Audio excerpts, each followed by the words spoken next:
Hello and welcome back again to the Prospective series. And today we have here with us Mrs. Kaneez Fathima. Welcome, Kaneez.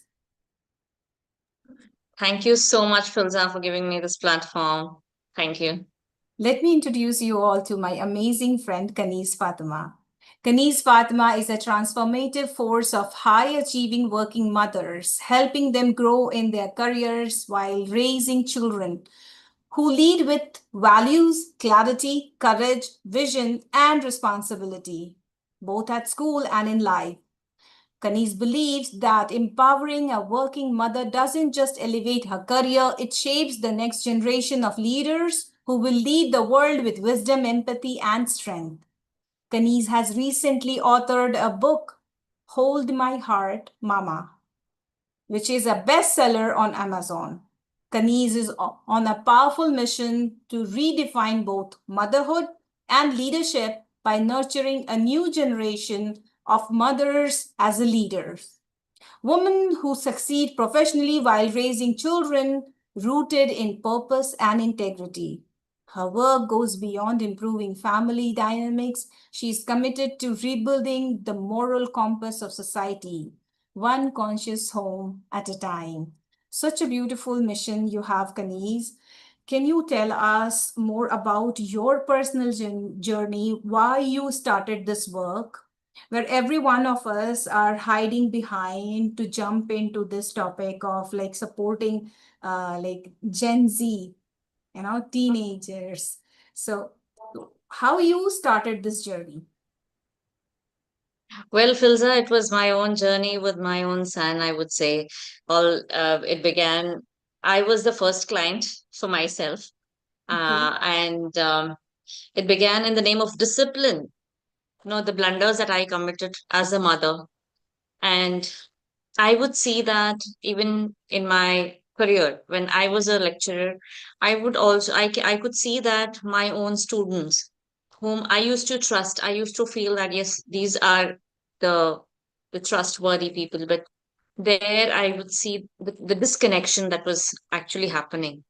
It was with the teachers also, the mother also, I would see everywhere.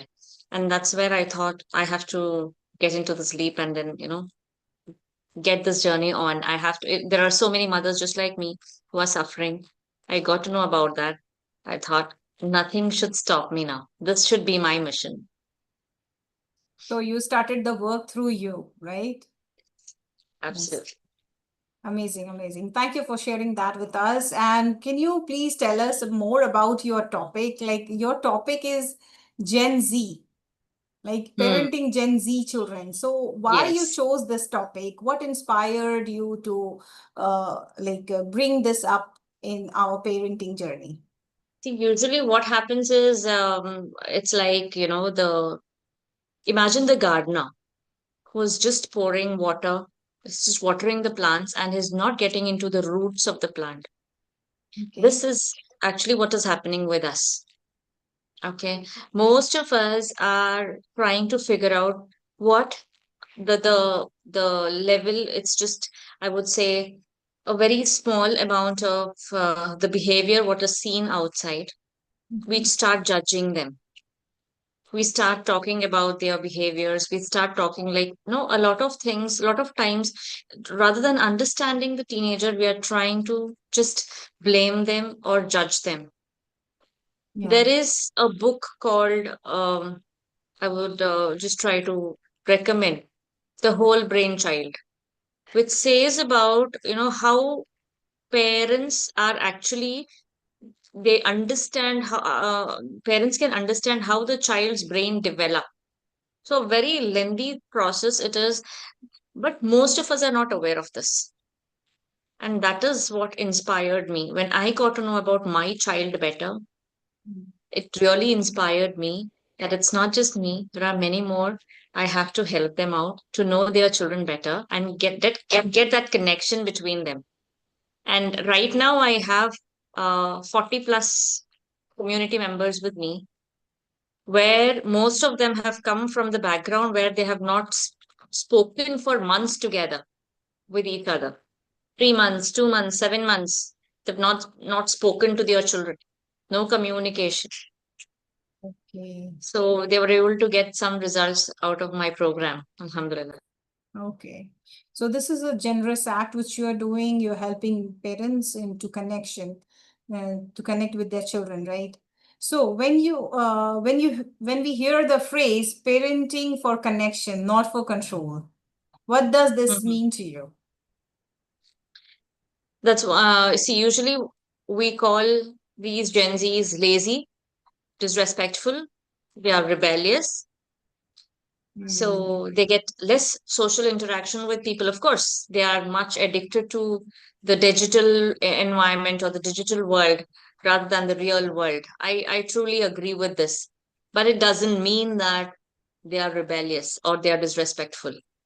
Okay. If we see them, they are more calm when they are with their peers. They are Hmm. calm. They are also, I would say, very helpful when they are with their friends, the parties or whatever it's going on. So it means that the values or those humanity, the ethical values are there. It's by default, it's there. The only thing is they've not channelized it here where our parents need it. Okay. It doesn't mean that they don't have those values. Mhm. It's already there. It's a fitra, like it's by nature. It has been Mhm. children are given that particular values and those ethics, Hmm. but we need to actually nurture them. Where and how we have to channelize it has to be just practiced by the mothers and the external environment where children are growing, even in the schools. Okay. So Okay. I feel it's like, what we have been doing is when they are trying to spread their wings, we are trying to shut them down, saying that you're too fast. Don't do that. You'll fall, or it's Mhm. risky. Get down. That's what we've been doing. Yeah. So I think this is something which is, the most common misconception that we have. Okay.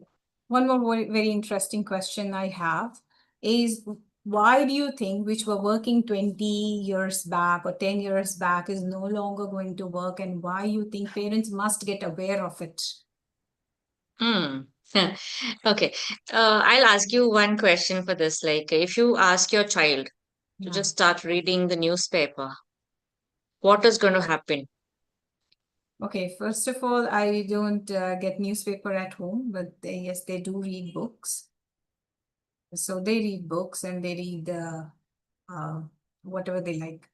So nothing will happen. They'll read. If I'll ask them to read something, they might read it. But maybe they will need some time to understand why is she asking me in the first place to read now, right? So they might think about it. What is that's what I want to ask you. Like, see, what is the use of asking them to read the newspaper when they have streaming going on 24/7? They have the streaming going on. The news is in on their phones. There's no need, Of course, yes, yes, of course. Why are we right? going to turn to newspaper if we have why this? should why should somebody go into the news and read those newspapers? Of course it has got its own, the pros and cons. I don't want to mention about all those. The thing is, the techniques or those tactics that were there, or I would say the power that we had during those 2 decades or older, it's not going to work today because Yeah. children are exposed to a lot of things which we were Mm. not exposed to. There are Mm. a lot of I would say they have the I mean the flow of rapid information that they are having right now, the strategies built on hierarchy Mhm. and the way of obedience, what we have been taught and right now what they are observing is totally a different thing. So digital immersion, or it would be a global change or exposure, there are Mhm. a lot which is not matching when you see the things 2 decades ago. This becomes actually a problem. If you are still getting into that, you're just making them read the newspaper and sit. Don't go for live streaming. Read the newspaper. Well, obviously they would choose something which is easier, unless we are Yeah. building a habit of reading. That's a completely Yes. another story. Okay. So as you're talking about technology, how do you think it is technology is working or playing a part in our kids' life, and how should parents deal with it? Okay. Imagine if there is a mirror and, the reflection of the child, or a child in the room of mirrors. Okay. And each reflection is trying to say that, you're not good enough. You are not okay. So this is actually creating a lot of reflections right now. Okay. They are exposed to distractions. They're exposed to, I would say, artificial success, fake success. Whenever our children go and see what is in the social media, they tempt to get that kind of success. They feel that the number of followers are there, that is Mm. the biggest success. The number of likes, she has more likes. That means she's more successful than me. And they start, trying to demean themselves, degrade themselves. They feel that I'm not good enough. Mm. And it's at this point of time they are trying to link everything, the rate of depression or anything that comes by, all through social media. They have that links. So their depression, their success rates, everything depends on the social media, the number of likes, the number of friends, the number of subscribers they have on social media. Yeah. So the real friend does not seem to be a real friend unless he becomes his digital friend. If he Okay. is not the digital friend, then he's not my real friend. So Mm. this is what a teen believes in these days. Okay. So what do you think, blaming if there is any behavioral challenges or any miscommunication happening in the family, is it okay to blame everything on social media? No, no, I never say that.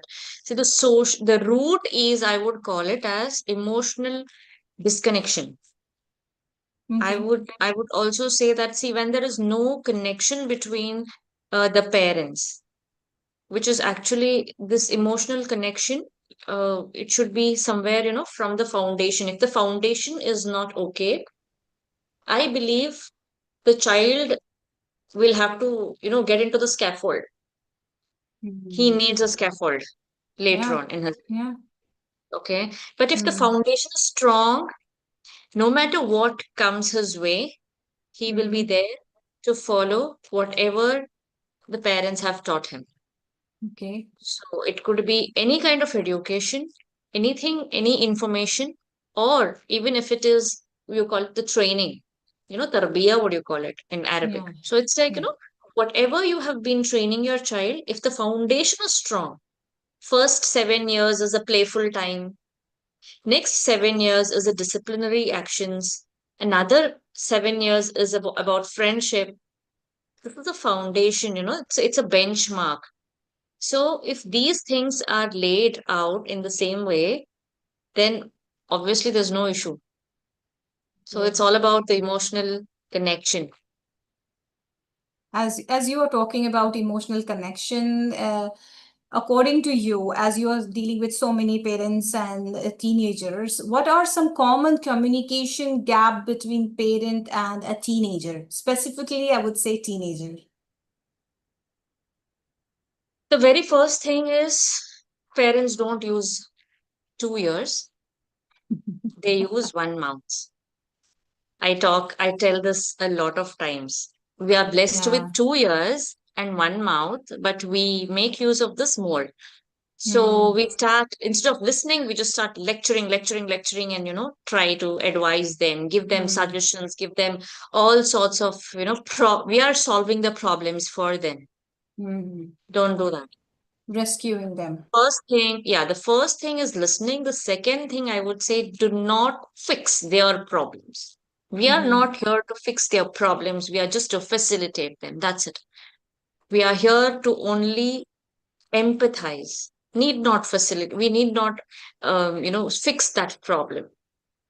Yeah, absolutely. We are trying to spoon feed everything. And by the end Yeah. of the day, they feel that I don't fit in anywhere. I don't know how to Mm. solve this problem. They're not ready. Mm. Okay. Okay. So these are the two things I would say, max to max. We need to consider this a lot. Okay. So, I always talk about myth. What Hmm. are the myth you think it is already created amongst parents regarding behavior of a Gen Z, kids? What are the Hmm. myths you want to break? Yeah, as I okay. So it would be first thing, as I told, children are restless, children are disrespectful. That's what most of us have that, Teenagers, when you think of the word teenager, you feel that they are disrespectful.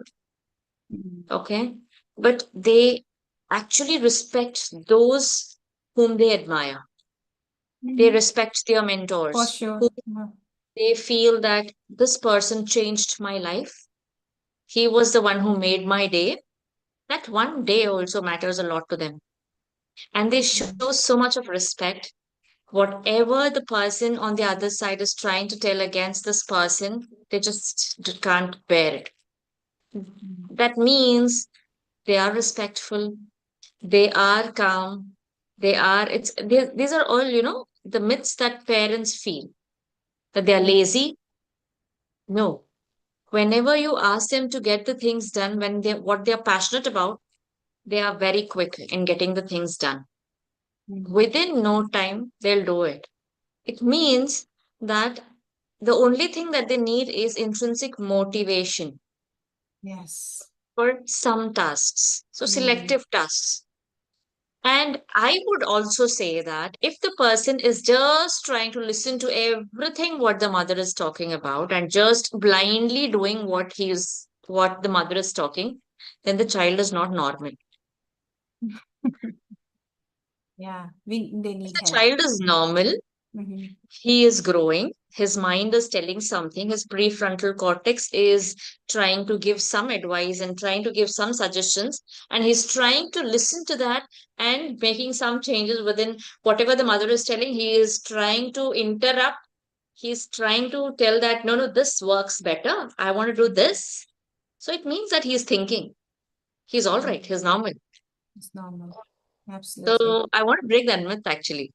If my child is not listening to what I say, he's always doing something that he wants, that means he's normal. So change that particular perspective.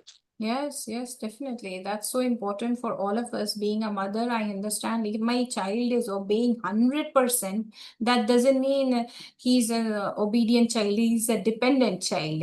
We must Mm. understand as mothers. So I'm really Yes. grateful for the work which you are doing, Kaneez. I'm really grateful for all the answers which you gave today, keeping the time Thank in mind. What are the few suggestions you would like to tell to our viewers who are raising teenagers right now? you. Yes. The first thing is try to be empathetic. Yeah. Try to be empathetic to your child. And that is where the things begin. Mm-hmm. Okay. And also it's like a phase, it's like all the time you can't build everything in one go. The first stage is the child starts observing, the child starts imitating. So be that person Okay. where what you want them to be, just be that person. And then comes the rewards. Reward them. Mm. Even if it is, I'm not telling to give them all kinds of materialistic rewards. Kissing them, hugging them, a pat on the back, and just a thumbs up, and yeah, this is what I liked in you. A smile and an appreciation works a lot. And the third stage is where you internalize the values in them. Mm. I mean, walk the talk, be that person, show them this is how you internalize. This is what I Absolutely. want to say. Absolutely, absolutely. Mirroring is the best tool for parents to like use anytime and every time, Yes, right? So thank you so much for all your wisdom, all your love and generosity for being here with us in this Prospective series. my How pleasure. will how will our audience reach out to you? What are your free gifts to our Okay, audience? yes, I would be so excited to welcome all your audience as well. It's like you have I can share with you my Instagram profile. You can ask them to follow me on my Instagram, and also my WhatsApp channel.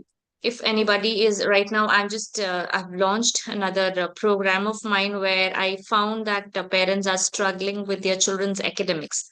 So if they want to facilitate children in their academics, their studies, maths related, or handwriting, or anything related to studies, exams, and all that stuff, I'm there to help them out. They can join my free WhatsApp community, and we can take it further. Okay, such an amazing gift. So, all the viewers, if you want to reach out to Kaneez, you can directly follow her on Instagram and join her WhatsApp community, which I'm also going to join because I don't want to miss Kaneez's session where she's as amazing as anything else on earth. So, I will be putting everything in the description box so that you all can easily reach out to her. And I'm really grateful for the work you are doing, Kaneez. I'm so happy that all the mothers like us are getting resources through you. Like whatever resources you are providing, it's really valuable. And I want more number of people to come and join you and experience the work which you are doing. Thank Okay. you. Thank you. Thank you so Jazakallah. much. Thank you. Thank you so much for being here with us. We will come again next week, same time, 9 p.m. Indian Standard Thank you. Time. Thank you, Filza. Again, I have to thank you also for giving me this opportunity, for making me as one of the panel, for the panel discussion here. Thank you so much. Thank you so much for your valuable time. Bye Okay. bye. Bye Bye. bye. Take care. We'll again meet next week.